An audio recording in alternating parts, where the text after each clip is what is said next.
Students आज हम बात करेंगे इंडेक्स नोटेशन की। यानी इंडेक्स नोटेशन हमारे पास एक ऐसा मेथड है जिसके अंदर जो फैक्टर्स हमारे पास आते हैं, प्राइम फैक्टर्स, उसको हम पावर में लिखते हैं। यानी जितनी दफा वो आएंगे उतनी हम उनकी पावर लिख देंगे। फॉर एग्जांपल अगर किसी नंबर के फैक्टर आ रहे हैं 5 times 2 times 3 times 5 times 4, I mean 4 तो एक प्राइम नहीं है, ठीक है, 2 टाइम्स 3। तो अब इसको इंडेक्स फॉर्म में कैसे लिखा जा सकता है? सबसे पहले देखते हैं 2 2 कितनी टाइम्स आ रहा है, 1 और 1 कितनी टाइम्स हो गया 2, तो 2 को लिख दिया 2 टाइम्स। फिर उसके बाद 3 को देखें, 3 कितनी टाइम्स आ रहा है, 1 और 1 कितनी टाइम्स हो गया 2 टाइम्स। 5 कितनी टाइम्स आ रहा है, ठीक है 1, चले एक 5 अगर हम एक ऐड मतलब एक और मल्टीप्लाई कर लेते हैं, 5 कितनी टाइम्स आ रहा है 1 2 3, 5 3 टाइम्स आ रहा है तो 5 को हमने 3 टाइम्स लिख दिया। अब ये जो प्रोसेस है कि किसी नंबर के प्राइम फैक्टर्स को पावर फॉर्म में लिखने का, ये प्रोसेस कहलाता है इंडेक्स नोटेशन। इस मेथड को हम बोलते हैं जी इंडेक्स नोटेशन। अब ये जो 5 टाइम्स, सबसे पहली बात है जी 5 टाइम्स 2 टाइम्स 3 टाइम्स 5, यानी ये कहां से आया? ये बेसिकली फैक्टर्स होते हैं। फैक्टर्स क्या हैं? फॉर एग्जांपल मैं 30 की बात करता हूं, यानी वो नंबर्स 30 पे अगर हम फैक्टर्स फाइंड आउट करना चाह रहे हैं तो हम दो मेथड है बेसिकली फैक्टर्स फाइंड आउट करने के। एक मेथड हमारे पास फैक्टर ट्री मेथड है, ठीक है, एक यानी एक ट्री की फॉर्म में बनाते हैं उसको। मेथड 2 क्या है जी कि हम डिवाइड करते जाते हैं स्मॉलेस्ट प्राइम फैक्टर को और कंटिन्यू करते हैं डिवीजन को। हम देखते हैं दोनों फैक्टर्स जो है वो किस तरह से जो है हम इस्तेमाल करते हैं। 30 के अगर फैक्टर बनाते हैं तो 2 टाइम्स 30, ये हमारे पास क्या है, आई मीन 2 टाइम्स 15 हमारे पास क्या हो जाएगा, इसके फैक्टर्स हैं। अब फैक्टर क्यों है? बिकॉज 30 डिवाइडेड बाय 2 करें तो रिमाइंडर 0 आएगा, 30 डिवाइडेड बाय 15 करें तो रिमाइंडर 0 आएगा। तो जिस नंबर से डिवाइड किया जाता है वो नंबर फिर क्या बन जाते हैं, उस गिवन नंबर के फैक्टर्स। तो 30 के 2 भी फैक्टर है, 15 भी फैक्टर है, ठीक है। अब अगर आप देखें तो 2 जो है वो एक प्राइम फैक्टर है। प्राइम क्या है कि 2 के अपने फैक्टर्स कितने हैं? सिर्फ 2, एक 1 है और एक ये अपने आप का खुद फैक्टर है। 15 के फैक्टर्स मोर देन 1 है, यानी 1 भी है, 3 भी है, 5 भी है और 15 खुद भी है। तो इसका मतलब है कि ये P फॉर प्राइम फैक्टर है और ये C फॉर कंपोजिट फैक्टर है, ठीक है। ये क्या है? कंपोजिट फैक्टर है। अब इस कंपोजिट फैक्टर को हम मजीद प्राइम की तरफ लेके जाएंगे। कैसे? आप देखें, इसको 3 टाइम्स 5 कर दे, 3 टाइम्स 5 कर दें, बिकॉज 3 टाइम्स 5 15 होता है, ठीक है। तो आप देख सकते हैं कि 3 और 5 में आ गया। अब 3 जो है ये भी एक प्राइम फैक्टर है और 5 जो है ये भी एक प्राइम फैक्टर है, ठीक है। 5 जो है वो भी एक प्राइम फैक्टर है। अब इसमें अगर आप देखें तो 30 के फैक्टर्स अगर मैं लिखना चाह रहा हूं यहाँ पे 30 इक्वल टू आ जाएगा 2 टाइम्स 3 टाइम्स 5। अब इसमें देखें 2 भी 1 टाइम आ रहा है, 3 भी 1 टाइम आ रहा है, 5 भी 1 टाइम आ रहा है।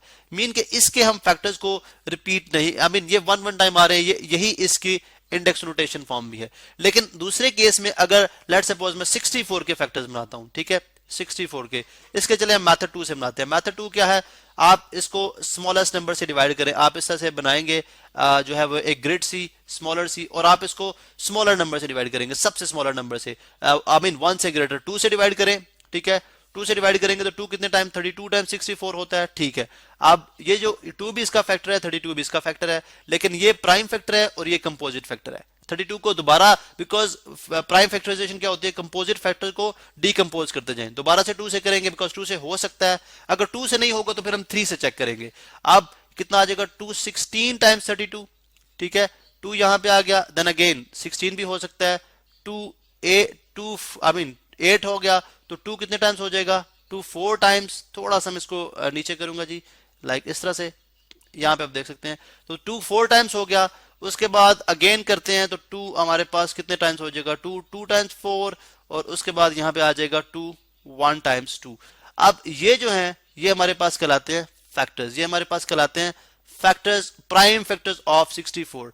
अब 64 के प्राइम फैक्टर्स लिखते हैं जरा जी। यहां पे हम लिखेंगे P फॉर प्राइम, चलें प्राइम कंप्लीट लिख लेते हैं, prime factors, prime factors, prime factors of 64। अब इसके प्राइम फैक्टर्स कौन कौन से हैं?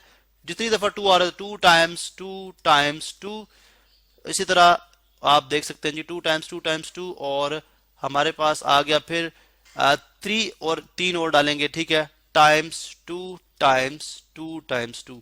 तो अगर हम इसको इंडेक्स नोटेशन में लिखना चाह रहे हैं, क्योंकि इसमें फैक्टर एक ही फैक्टर है जो बार बार जो है रिपीट हो रहा है, वो 6 टाइम आ रहा है, तो आ जाएगा 2 की पावर 6। तो इसका मतलब है this is called index notation form, this is called index notation, index notation, index notation, ठीक है। अब इसको मजीद अगर आप लेट सपोज जैसे हमने 30 किया था, अगर 30 के साथ 60 कर लिया जाता, मीन 60 के फैक्टर्स बनाना चाह रहे हैं हम, तो कितने हो जाएगा 2 टाइम्स 30 60 होता है और अगर 30 के फैक्टर्स वही होंगे, मीन 30 के फैक्टर्स कौन से होंगे हमारे पास, ये 2 3 और 5, ठीक है 2 3 5। इसका मतलब है फैक्टर्स ऑफ 60 क्या हो सकते हैं, फैक्टर्स ऑफ 60 के फैक्टर्स हो सकते हैं जी 2 टाइम्स, ये 2 प्राइम फैक्टर और 30 के ये फैक्टर्स हैं जो कि हम ऑलरेडी बना चुके हैं, ठीक है 2 टाइम्स 3 टाइम्स 5, ठीक है थोड़ा सा मैं इसको राइट साइड पे करूंगा 3 टाइम्स 5। तो इसका मतलब है इसको अगर इंडेक्स नोटेशन में लिखना है तो क्या आ जाएगा, 2 कितनी टाइम्स आ रहा है 2 टाइम्स, तो 2 की पावर 2 हो जाएगी, 3 1 टाइम्स ही है और 5 भी 1 टाइम्स है, तो ये बेसिकली आ जाएगी इंडेक्स नोटेशन फॉर्म। तो जब प्राइम फैक्टर्स जो कि रिपीट होते हैं उनको आप उतनी टाइम्स पावर में लिख दें, ठीक है यानी उतनी टाइम्स उनकी पावर बना दें, तो वो जो प्रोसेस है प्राइम फैक्टर्स को लिखने का वो कहलाता है जी इंडेक्स नोटेशन।